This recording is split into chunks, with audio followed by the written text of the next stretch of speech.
ക്രിക്കി മലയാളം 2.0 ഏറ്റവും പുതിയ വീഡിയോയിലേക്ക് ഏവർക്കും സ്വാഗതം. അങ്ങനെ IPL ആവേശത്തിലേക്ക് ആരാധകരൊക്കെ മെല്ലെ മെല്ലെ കടന്നുകൊണ്ടിരിക്കുകയാണ്. വളരെ കുറഞ്ഞ ദിവസങ്ങൾ മാത്രമാണ് IPLന്റെ 18ാം സീസൺ ആരംഭിക്കാൻ ഇനി ബാക്കിയുള്ളത്. കൃത്യമായിട്ട് പറയുകയാണെങ്കിൽ ഒരു 8 ദിവസം കൂടി. ആദ്യ റൗണ്ടിൽ നമ്മളൊക്കെ തീപാറുമെന്ന് പ്രതീക്ഷിക്കപ്പെടുന്ന ഒരു പോരാട്ടമാണ് RR vs SRH തമ്മിലുള്ള മത്സരം. ഈ മാസം 23-ന് വൈകിട്ട് 3:30-നാണ് ഈ ഒരു കിടിലം പോരാട്ടം നടക്കുന്നത്. നമ്മൾ കഴിഞ്ഞൊരു വീഡിയോയിൽ രാജസ്ഥാൻ റോയൽസിന്റെ പ്രധാനപ്പെട്ട അപ്ഡേറ്റ്സുകളൊക്കെ നിങ്ങൾക്ക് എത്തിച്ചിട്ടുണ്ടായിരുന്നു. ഈ ഒരു വീഡിയോയിൽ നമ്മൾ പ്രധാനമായിട്ട് നോക്കുന്നത് SRHനെ കുറിച്ചാണ്. കഴിഞ്ഞ തവണത്തെ റണ്ണറപ്പാണ് ഓസ്ട്രേലിയൻ ക്യാപ്റ്റൻ പാറ്റ് കമ്മിൻസ് നയിക്കുന്ന SRH എന്നുള്ള കാര്യം എല്ലാവർക്കും അറിയാമല്ലോ. ഏതായാലും കഴിഞ്ഞ തവണത്തെ സീസണിൽ രണ്ടാം ക്വാളിഫയറിൽ SRHനോട് തോറ്റുകൊണ്ടാണ് രാജസ്ഥാൻ റോയൽസ് ആ ഒരു ടൂർണമെന്റിൽ നിന്നും പുറത്തു പോയിട്ടുണ്ടായിരുന്നതും. അന്നത്തെ പരാജയത്തിന് ഓറഞ്ച് ആർമിയോട് പകരം ചോദിക്കാനുള്ള അവസരമാണ് സഞ്ജു സാംസന്റെ ടീമിന് ഇത്തവണ ലഭിച്ചിരിക്കുന്നതും. ആദ്യ മത്സരം തന്നെ RRന് കളിക്കാനുള്ളത് SRHനോടാണ്. പക്ഷേ SRHിലേക്ക് വരികയാണെങ്കിൽ വളരെ ശക്തമായിട്ടുള്ള താരനിബിഡമായിട്ടുള്ള ഒരു പ്ലേയിങ് 11 തന്നെ അവർക്ക് ഇറക്കാൻ സാധിക്കും. രാജസ്ഥാൻ റോയൽസിനെതിരെ SRHന്റെ ഒരു സാധ്യത 11 പ്രോബബിൾ 11 എങ്ങനെയായിരിക്കുമെന്ന് ജസ്റ്റ് ഒന്ന് പരിശോധിക്കാം.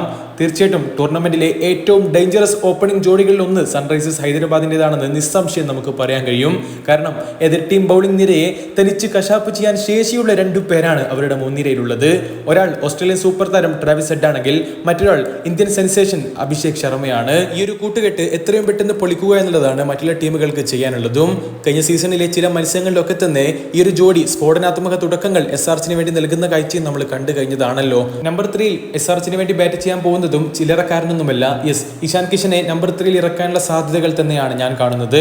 കാരണം നമുക്കറിയാമല്ലോ, മുംബൈയിലൊക്കെ അദ്ദേഹം ഓപ്പണറായാണ് കളിച്ചതെങ്കിൽ കൂടി ഇവിടെ അതിന് സാധ്യതയില്ല. കാരണം ഹെഡും അഭിഷേകും ഓൾറെഡി SRHന് വേണ്ടി ക്ലിക്കായിട്ടുള്ള ഒരു പാർട്ണർഷിപ്പാണ്.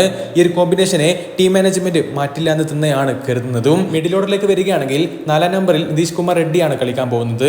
കഴിഞ്ഞ സീസണിൽ ബാറ്റും ബോളും കൊണ്ട് SRHന് വേണ്ടി അദ്ദേഹം നടത്തിയ കിടിലം പ്രകടനം അദ്ദേഹത്തെ ദേശീയ ടീമിലേക്ക് എത്തിക്കുന്ന കാഴ്ചയും നമ്മൾ കണ്ടതാണല്ലോ.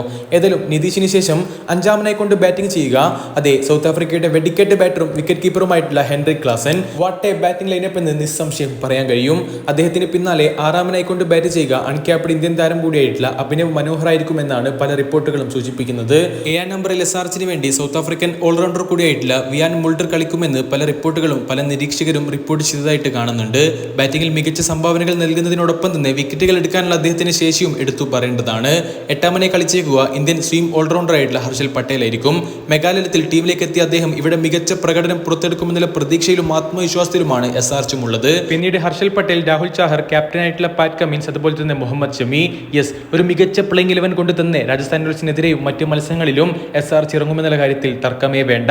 പാറ്റ് കമ്മിൻസിന്റെ പരിക്കാണ് ചെറിയ തോതിലെങ്കിലും അവർക്ക് ആശങ്കയുണ്ടാക്കുന്നത്. പക്ഷേ IPL ആവുമ്പോഴേക്കും പൂർണ്ണ ഫിറ്റ്നസോടുകൂടി തന്നെ അവരുടെ ക്യാപ്റ്റൻ റെഡി ആയിരിക്കുമെന്നുള്ള പ്രതീക്ഷയിൽ തന്നെയാണ് SRHന്റെ ആരാധകരും കാത്തിരിക്കുന്നത്. നിങ്ങളുടെ അഭിപ്രായങ്ങൾ തീർച്ചയായിട്ടും രേഖപ്പെടുത്തുക. അടുത്തൊരു വീഡിയോ ഭാഗത്ത് വീണ്ടും കാണാം. ചെറിയൊരു ഗുഡ് ബൈ.